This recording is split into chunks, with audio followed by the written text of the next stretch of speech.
Welcome to All Things Policy, a daily podcast supported by Pragati, a flagship media initiative of the Takshashila Institution. We're a bunch of policy nerds based in Bengaluru, and we like to bring a fresh perspective to Indian affairs and an Indian perspective to global affairs. So grab a cup of coffee, sit back, and join us for today's chat. Hi, welcome to another episode of All Things Policy. I am Saurabh Todi, and I have with me my colleague Pranav, Satyanath, and we are going to discuss a very exciting development that has happened in the last few days. So it has been reported that the air forces of Sweden, Norway, Denmark, and Finland, they have signed like a MOU of sorts to kind of jointly operate their air force fleets.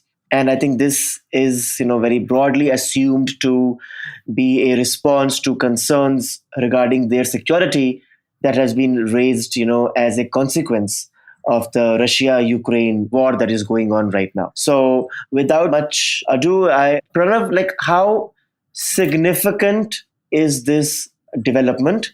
And is this as significant as it is being, projected both, in the media, in the commentary, it is being seen as, Europe trying to, coalesce into a common defense partnership. Just unpack for us, what has actually happened. Yeah. Firstly, the declaration which was signed in Germany. So it was signed in Ramstein Air Force Base, which is one of the operations bases of NATO. And Ramstein is also one of the places where NATO is heavily active. So the members of the Nordic Air Command, as they're called now, the Nordic Air Commanders, jointly released what is called a Declaration of Intent. And the Declaration of Intent states that they want to bring their Nordic air forces together in order to strengthen air defense. And they've specifically used the word air defense instead of war fighting and so on. And air defense can usually mean a lot of things, right? But they have specifically also said aircraft. So air defense is a term to say that they will also be involved in offensive operations. So it's quite significant in that way that you have these countries really wanting to create a mini NATO force because, as you know, Norway, Denmark, and Finland. Norway and Denmark are already members of NATO, while Finland is going to become a member of NATO very, very soon. Sweden has to wait a little longer because its membership is currently being blocked by Turkey. And that's a conversation for another day. Right? But it is significant in a way because they're really creating the security threat perception that these countries see has really driven them to form a structure within already existing mechanism. Because they are members of NATO, they already have a joint air operations doctrine. And despite that, they have decided to go a step further. And in that sense, it's significant.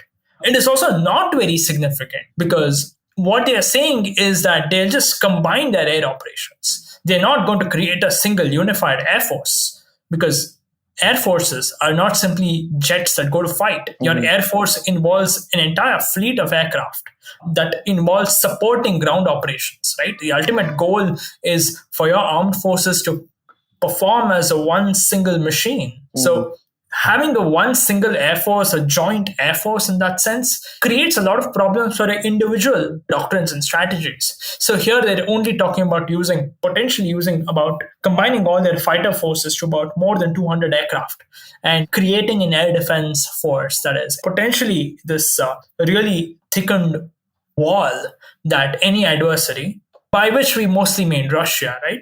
That Russia would find difficult to penetrate the Nordic and Scandinavian airspace. Interesting. So, in a way, I think it shows that the countries of Europe, especially let's say Scandinavia, they are quite worried about, the recent developments. And that's a given. And so they're trying to kind of, form up any kind of defense that they can, at least to signal to Russia that, any kind of intervention is going to be costly. But do you think this is a way to kind of create something that is a one step below a full scale NATO involvement? For example, I think under Article 5 of NATO, I think if one country is attacked, everybody else is attacked. So the idea is that there will be a joint response. But if you are including countries like Sweden, which are not members of NATO, and Finland, which who will become, but they're still not there yet technically. So is this like a way to kind of take advantage of the strength that NATO has and then combine that with kind of security concerns that let's say Finland and Sweden have? So even if they're not part of NATO completely, having this architecture maybe reduces the risk of full-scale NATO involvement, but also like scares away any misadventure that Russia might be thinking? Yes, let's first begin with the geography. Of course, you have smaller members of NATO who already share a border with Russia, right? Consider, for example, the fact that Poland, which is very, very close to Belarus, and you have all the other countries, which are Estonia, which also shares a border with Russia. But Finland is sort of the one that's on the other side, right? It's further north and it shares quite a long border with Russia. In that sense, if Russia launches an offensive in that area, one of the first lines of defenses that you want to have is near this region. So it's vital that the countries which might face an offense in this region have extremely good coordination, which is the reason why if we read the statements of the Nordic members quite carefully, this is what they say. And I'm quoting from the joint statement directly. The NATO, quote, the Nordic countries will pursue the following areas of action. 1. Integrated command and control, operations, planning, and execution. Flexible and resilient deployment of our air forces. Joint airspace surveillance. Joint education, training, and exercises. So what you can see here is that they're not really talking about a full-scale offensive doctrine. They're not talking about developing an offensive doctrine, even though it leads to that, right? They really stress on the implementation of what they call establishing multi-domain operations. And it clearly shows that it's not really about declaring that they're going to prepare for all-out war, but it is to ensure that they have that first line of defense. In that sense, it does not really say much about NATO. If Finland which is going to become a member, right? In any case, Finland is not going to withdraw its membership in the last minute. So even if Russia launches an offensive, the first line of defense is Finland. So in that sense, Sweden is also off threat, because if they want to enter NATO territory, at some point, these Russian forces might have to go very, very close to Swedish airspace. So in that sense, they're not really dragging Sweden, but it is, in any case, if Sweden does not become a member of NATO in the near term, it is at least a way of ensuring, or it's an insurance policy for Sweden to make sure that it is involved in this other larger NATO mechanism in some way, so that their defense is somewhat guaranteed. I mean, that's interesting. So, I mean, from, the statement that you quoted, I mean, it seems like, yeah, I mean, it would be kind of odd, like if they would have like an all-out offensive doctrine, but it seems pretty comprehensive in terms of, how they see at least their combined defense. And would you say that, this is like a statement of intent right now? But first, like, can this be expanded into something, more concrete, like an act, like a joint command? Like, is it feasible? And then what all goes in making into that, and then how practical it is? I mean, and again, I think there is also concerns about, nuclear sharing and all. So, like, what do you think are possibilities in that regard, at least? So that's quite interesting, because if you look at the composition of the forces of 3 Nordic countries, Norway, Finland, and Denmark, they all possess similar aircraft. Norway operates F-16s and F-35s. Finland operates FA-18 Hornets and F-35s. And Denmark also operates quite a large fleet of F-16s and quite a small fleet of F-35s for now. Sweden here is the only outlier, because it has exclusively developed its Saab range of fighters, which includes Gripen. The Gripen is the latest range of fighters. And Gripen is also designed specifically for the Swedish geography. You must have seen, who are familiar with aircraft, fighter aircraft especially, you must be familiar with that. The Gripen is uniquely capable of being rearmed on highways, and it can take off and land from a highway, right? Oh, interesting. So the Gripen is designed for a unique Swedish operational requirement.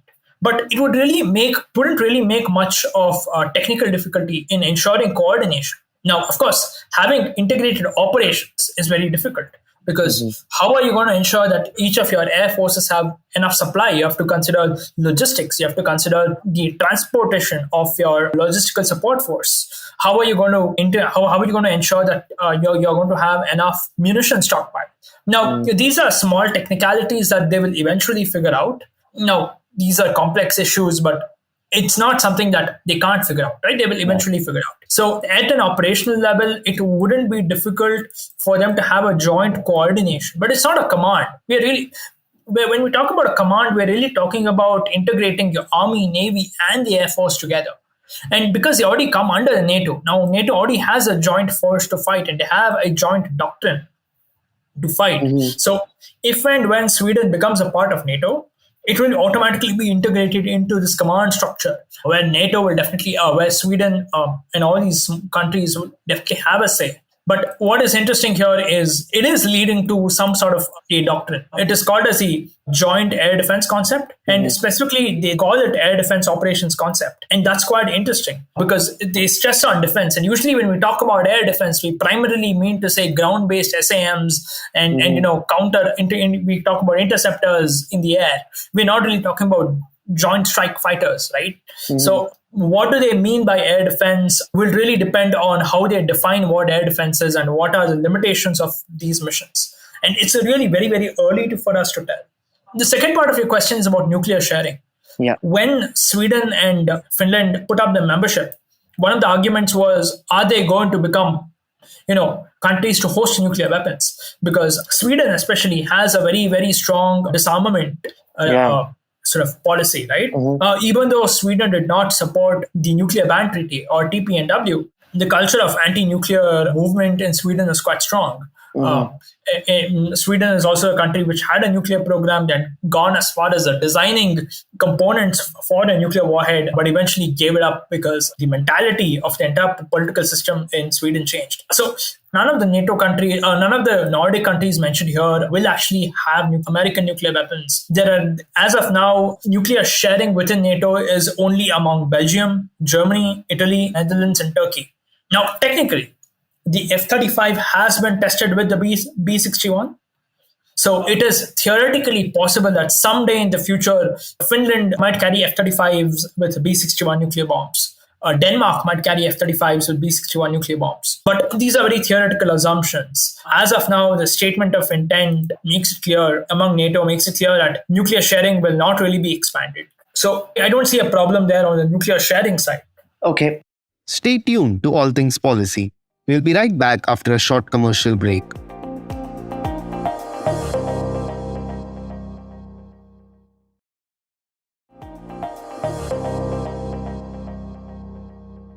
So would you say, this operationally, it is, I guess, like possible, feasible, and I guess like as risk profile increases or changes, I think countries also will kind of change their perception. It was not that popular idea in Sweden or Finland that, that they will become part of NATO. But obviously events that have transpired over the last 2 years shows that, and then now the support has skyrocketed. So, it shows that, the kind of constraints that we think that we have, they're very specific to the risk that is at hand. So, if I'm guessing that if there is a heightened risk where, there is a threat of a higher intervention by Russia, or they feel more threatened, maybe countries like Sweden and Finland, they are more acceptable to having nuclear weapons kind of like a base. So that's obviously it's hypothetical. So we'll see how that evolves. So I'm curious, regarding this, how do you see the kind of response of the European nations? We have Western Europe and then Eastern Europe, and then obviously Scandinavia is one region as well. How are they kind of responding to the threat from Russia? Which has heightened in the context of Russia-Ukraine war. Do you see kind of any other changes in doctrines, in approaches, in kind of build up in their armed forces? We already have seen that, Germany has it did commit 100 billion euros for its defense, I think last year. So, do you see the steps that the kind of agreement that we have seen, or a intent that we see from Scandinavian countries? do you see some sort of arrangement happening elsewhere, or how are other countries responding? Yeah, thanks. But before I comment on that, let's still look at a historical perspective of how Finland and Sweden have responded. If you remember, during the Cold War, there was this, I think the Finnish would find this a very nasty term, Finlandization. The Finlandization was a term that was used to define a buffer between the Warsaw Pact and the NATO countries. And Finland was this buffer, right? So there was initially in 2014, there was this talk about Finlandization of Ukraine. And Finland really did not like this terminology. So, and over the years, Finland has moved away from that neutral position. It's not the Switzerland of Scandinavia anymore. Over the years, it has also developed close relationships with NATO. Even before joining NATO, Finland actually had a very cordial friendship with NATO. Yeah. And it was inevitable that, look at the pace at which, the speed at which both these countries responded, Sweden and Finland. Within 2 months of the Russia-Ukraine war starting, they applied for membership. And this became almost a joke because Putin wanted to prevent the expansion of NATO. Yeah. and the inevitable happened, where you had created such a malign threat environment that even these countries that had always sat on the fence about joining NATO were ready to join NATO at all costs. Yeah. And about nuclear weapons, the disarmament community was extremely disappointed when both Sweden and Finland issued a statement that said, in this changing world of security, nuclear weapons play a vital role in national defense. Essentially, they killed off all of their disarmament intentions that they had. And this was extremely disappointing for the disarmament movement, which is actually quite thriving in Europe, right? Yeah. So they have essentially moved away from the disarmament rhetoric and have accepted nuclear weapons as vital tools of national defense and more broadly geopolitics, because one of the ways of undermining nuclear weapons is to say that they're absolutely useless. So Sweden and Finland have done exactly the opposite, which is what I find extremely interesting. On the development side, I think that NATO will be quite cautious in what lessons they take away from the Russia-Ukraine war. Because even from, for example, the commanders of the UK Air for the British Air Force, we have heard them say that we should not draw the wrong lessons, because the Russia-Ukraine war has taken place in a specific geography, in a very specific context. Consider, for example, the scenarios that was usually envisioned, that Russia will attack on the Baltic flank. Such an attack would have been very different from what was launched against Ukraine. And I think NATO will take quite a bit of time to study the right lessons to draw and the wrong lessons to throw away, and before making any vital decisions. As of now, they already have their commitments to buying F-35s, to strengthening their air defenses. And that will not change as an immediate response, because that will simply mean that you're throwing a solution at a problem, but you're not really solving the problem, right? So I think NATO will move more cautiously with the way it assesses the entire situation. But I have an interesting scenario in my head about what will happen to a fifth generation fighter in Sweden. Sweden has a very strong domestic aircraft industry. Yeah. Saab is the primary manufacturer. And if Saab introduces a stealth fighter, fifth generation stealth fighter, would that become a competitor to F-35? We've already seen South Korea take the fifth generation fighter route. Turkey unveiled its fifth generation fighter, which takes a large inspiration from the F-22. So what I find interesting is how will aircraft sharing happen if Sweden develops its own aircraft between these Nordic countries. For example, the German Leopard. The German Leopard is used mostly among NATO countries. They're used across Europe. Leopard 2 is a very popular tank across Europe. Britain is the only country in Europe which has its own tank, which is the Challenger 2, and they're developing the Challenger 3. So I'm also interested in how the air forces will develop and the equipment that they think of using, because having common equipment, having common munitions is far more beneficial. And it would be interesting on how the Americans perceive this, because they have really poured in $1 trillion into F-35 to make sure that this aircraft will be operational for at least 50 to even 100 years, perhaps. So I'm curious. I mean, that certainly makes sense that, like if you have common equipment, or if you have some sort of like a arrangement where there is increased familiarity, So, I mean, I'm guessing that if you see that, I mean, France operates, its own jets, like Rafale, and then you have rest of the countries in Europe, I mean, in NATO, which use a lot of, the US aircraft. So they still have figured out a way to kind of, live with the fact that not almost all the countries would have a similar profile of jets. I mean, obviously, the whole architecture is dominated by the US arms industry. I mean, almost everybody has some or the other variant of. And now, I mean, it's also actually quite interesting that a lot of the Eastern European countries, who had like old Soviet equipment, are also now, because I mean, like now turning to buy a lot of US equipment. And in the context of the Russia-Ukraine war as well, I think US is also giving a lot of like loans and all to buy kind of aid to buy the US defense equipment. So in a way, like this actually helps to further kind of have a common set of platforms that countries in NATO and Europe and broadly they operate. Yeah, that's right, because NATO has an allied doctrine for air and space operations. And this joint command and control is actually not defined by equipment, but is actually defined by the appointment of coordinating officers, army officers, and who is going to be lead the Allied Air Command and Allied Air Defense Command and the liaising positions. So it is largely a human-driven effort rather than a technology-driven effort, which is how it should be, right? Because ultimately the decision-making to deploy forces, decision-making to share information, and to make a judgment about what to do in a crisis scenario or a war scenario, ultimately left to the judgment of the person and not driven by equipment. So it will be human driven. It will largely be human driven. There will also be, perhaps in about 20 years down the line, that perhaps there will be thought about 10 or 15 years down the line, perhaps there'll be thought about what the Nordic countries can do in terms of equipment sharing. Because the F-16 aircraft is quite old. And Norway, for example, is going to phase these F-16s out over the coming years. So once the large fleet of F-16s are going to be phased out, what are they going to replace that with? That's a conversation that within these countries they must have, because the F-35, having about 60 F-35 aircraft is perhaps not going to be enough to satisfy the Air Force's needs. So in that perspective, I'm quite interested to know how this intent to have a joint air defense integration will lead to choices of equipment.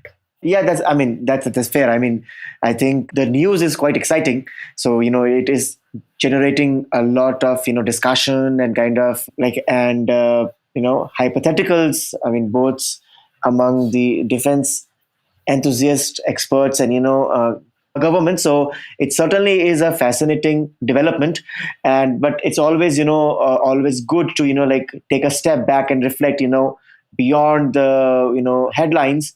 What does this mean?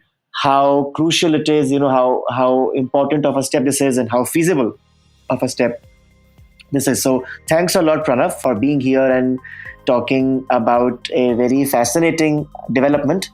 And so thank you, listeners, for listening, and then we'll see you tomorrow. Yeah, thanks. Thank you, Saurabh.